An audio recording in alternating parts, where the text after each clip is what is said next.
तुमच्या डाव्या पायाचा अंत्य करण्याचं कारण असं आहे की तुम्ही तुमच्या आयुष्यामध्ये एक वेळेला देवाच्या आत्मेनं अर्ध खोटं बोललं होतं, त्याचा परिणाम तुमचा अंका घडून पडला. लक्षात ठेवा, अंगुष्ठ तो कर्मा सत्य.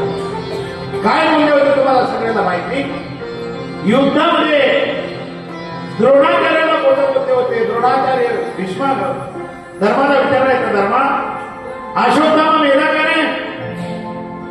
त्यावेळेस त्याने सांगितलं, अश्वत्थामा हाता हा नरो वा कुंजरो वा. अश्वत्थामा मेलाय, पण हत्ती मेलाय का माणूस मेला मला माहित नाही.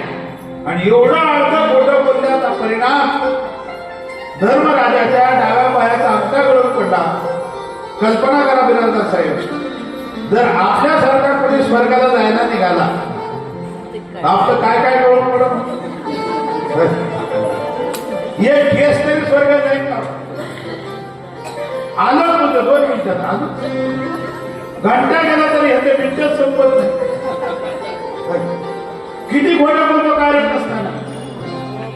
सांगू तुम्हाला, परमार्थ अवघड नाही, फार मारायलाच केलं पाहिजे असं नाही, रात्रंदिवस नामाला जपलं पाहिजे असं नाही.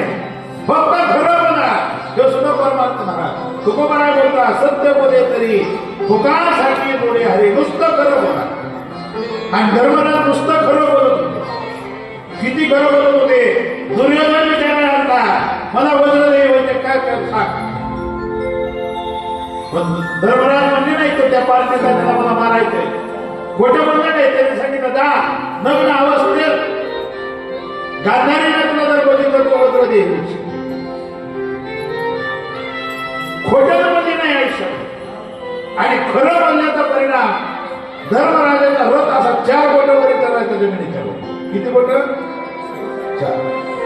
असा गतीर होता, आदळा खड्डा असं काहीच नव्हतं मला. 4 बोटं वरी करायचा.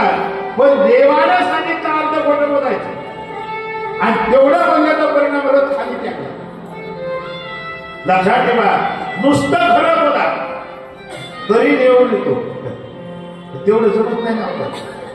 फोनवर तर माणसं बोलते एवढंच खरं आहे, 90% खोटंच असतं. बरोबर आहे?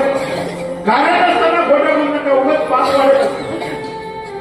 5 ठिकाणी खोटं बोलण्याचे मुख आपल्या जीवावर आला असेल, जीव वाचला असेल, 20% खोटं बोला, थोडं खोटं बोला, प्राण वाचवा.